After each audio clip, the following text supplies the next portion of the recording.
Hello everyone and welcome back to the Pencil Tutor channel.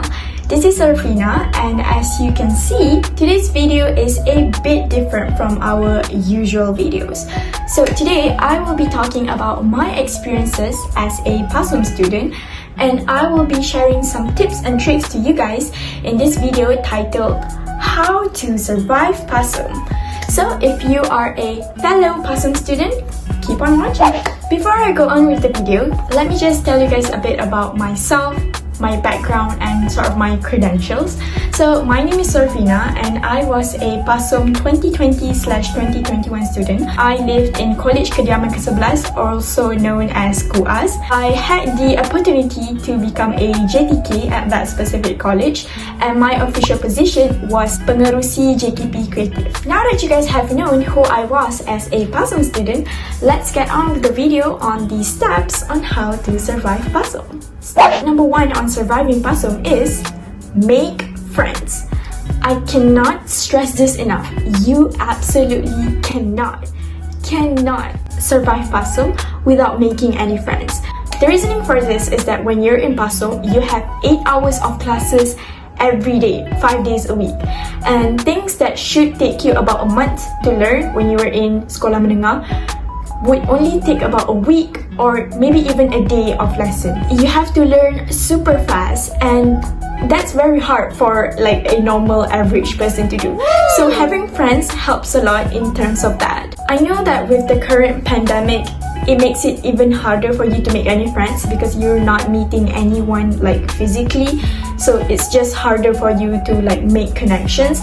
But you just have to be brave. Like, that's the most important thing at this point. I'm pretty sure at this point all of you guys have your tutor groups, and most definitely you should have a WhatsApp group with all your tutor mates.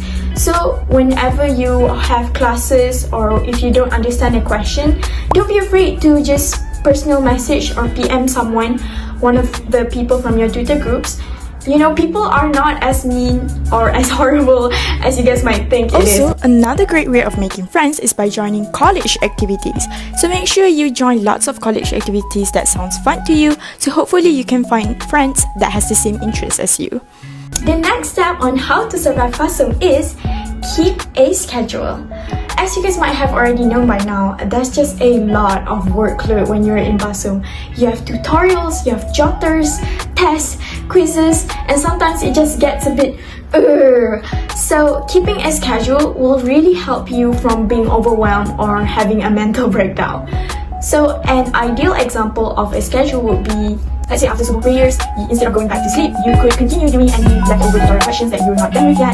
And in the evenings, after you're done with all of your classes, you should take that time to relax, go exercise, hang out with your friends, play games, anything to just keep yourself away from the stress. And then at night, you could say spend about an hour and a half for maths tutorials, and then the next hour and a half for chemistry tutorial. Keeping a checklist with all of your to-do tasks or leftover tasks with their due dates will also help a lot to keep you organized. It's not guaranteed that you could keep this schedule until the end of PASUM, especially when you guys enter college. There will be a lot of college activities, so a lot of your free time will be occupied with that. However, doing this schedule at the start of the semester or like right away will give you like a boost or an advantage that will really help you in the future. The next tip on how to survive PASUM is always do tutorials with your friends. Now, if you are a PASUM student, you might have already noticed this by now, but tutorials are like really hard, like way harder than they are supposed to be.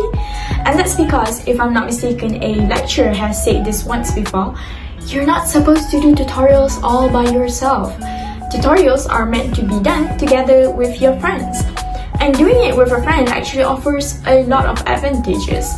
Number 1, it saves up a lot of time. Speaking from my own experience, one time I did this maths tutorial all by myself, and it took me about a week. I spent 2 hours on it every single day, and it took me a full week for me to finish it. Compared to when I did another maths tutorial with my friend, it only took me about 4 to 5 hours in a day to complete it. And if you do the maths, that saves up a lot of my time. And ever since I did that, I never did any tutorial by myself ever again. I always did it with a friend. As you might have known, there's a lot of workload in PASUM. So if you do a tutorial together with your friends, then it will give you so much extra free time that you could spend to do, tutorials for your other subjects, or you could use it to study for quizzes, or you could just use your extra free time to de-stress and have some time for yourself. Everything is online, so it's just much harder for you to do tutorials together with your friends. And my recommendation or solution for that problem is you could ask maybe about a friend or two, doesn't have to be a lot of people, to do a Google Meet together where you do the tutorial together. The first step on how to survive PASUM is choose your college projects/positions carefully. So this is just basically a crash course / pro tip on how you can get merits easily and what college activities really are. If you don't know by now, in the UBU system, when you are applying for a degree, it counts for only 90% academics and 10% for your co-curriculum activities. And in PASUM, these co-curriculum activities are measured by merit points, and the main source for you to get those merits points are by college activities, which will be organized by a certain committee called JTK, which is what I was. So JTK stands for Jawatankuasa Tindakan Kolej. So each of these college projects would have different committees or different educates depending on what exactly the type of project is. However, every single one of college projects will usually require this one very key educate, and that is multimedia. Every single college project requires a multimedia to do the posters and any sort of graphics to promote that certain project. So my advice to you is, if you want to get merits easily, is you should sharpen up your Canva skills and learn how to make a poster or any sort of graphics. That is important, because if you have the proper skills on how to make a poster, you will be very valuable, and like a lot of directors of the projects will want you on their team. So it's much easier for you to get merits. Another thing is avoid choosing positions that are too high unless you are totally invested into that project. Try to go for penolong pengarah or ketua biro. Also, I know that this all sounds super confusing for you guys right now, but don't worry, once you guys get into the college, you guys will totally understand everything. However, if you guys have any questions about college activities or anything about PASUM, just comment down below or DM us on Instagram and I will answer it. So my next tip on how to survive PASUM is all about laboratories. So do you know that you could actually copy Jota from your friends? Well, the whole purpose of Jota is to actually help you understand and guide you through doing the experiments. So let's say if you are not gifted with art skills or imaginative skills to kind of like imagine what each of the equipment looks like and how the whole procedure is going to be conducted, you could just copy a Jota from a friend or someone who has already had their lab session earlier on in the week. However, I must advise you, please don't just copy the Jota from your friend and expect that to be enough.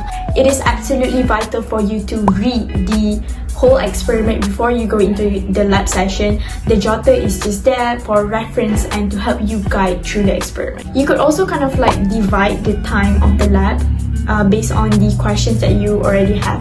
So let's say the lab specifically contains 3 different sections. So you could kind of like estimate or guess. So for like section A, you approximately spend like 45 minutes. So after 45 minutes, you just have to move to the next one. Or if you kind of like catch yourself spending too much time at a certain question, just bite the bullet and ask your friend. Because in real life, I've had one session in lab, like not virtually, and when I had that lab session, I also asked a lot of questions to my lab instructor and also my friends. So just don't be afraid. My 7th tip on how to survive PASUM is don't study hard, study smart. So I'm just going to give you guys a bunch of tips that I've gathered to help you guys in your academics in PASUM. Number 1, try your best to not wait until the last minute and study little by little. What this means is that when you're studying a new topic and you discover that you don't really understand it, just ask questions about the topic like right away. Anything that you want to ask, just ask your lecturers, ask your friends right away. Because if you wait until the examination for you to properly study that topic, you wouldn't have enough time to actually digest and thoroughly understand that topic. Second thing you must know is that your carry marks are very important, and your carry marks is going to be the one that determines if you actually get an A or not. So please do properly on all your quizzes and labs and tutorials. Don't take it like, jangan main-main, like take it seriously, because most times what I've noticed is that people with low carry marks, even if they're super smart, they couldn't get an A because of their low carry marks. So take it seriously. When you're in the lecture and if the lecturer has mentioned that this certain topic is going to come out in the examination, you better take note of it and you better study that certain topic very thoroughly and properly, because as you guys know, in PASUM, the lecturers are the one who's making the examination questions. So if they say this certain topic or this certain question will come out in the exams, you better study that, because that will be in the exams, Also, take note of the types of questions that comes out in your quizzes and tutorials, because those same type of questions will come out in your exams as well. The last step on how to survive PASUM is to just have fun. This is your only time in asasi, and I know PASUM is super stressful, and you're probably there because you have another dream to achieve for your degree, but try your best to have fun, join college activities that you're interested in, make friends, hang out with your friends, take it easy, don't just do work all the time. This is the time of your life. I mean, you're 18. This is the peak of your teenagehood. So, try your best to have fun if you can. And that concludes the video on how to survive PASUM. Thank you so much if you watched this video. If you think this is super helpful, or you think this video is fun, share it with your friends, because that would help us out a lot. I'll see you guys in the next video. Thank you so much for watching, and goodbye.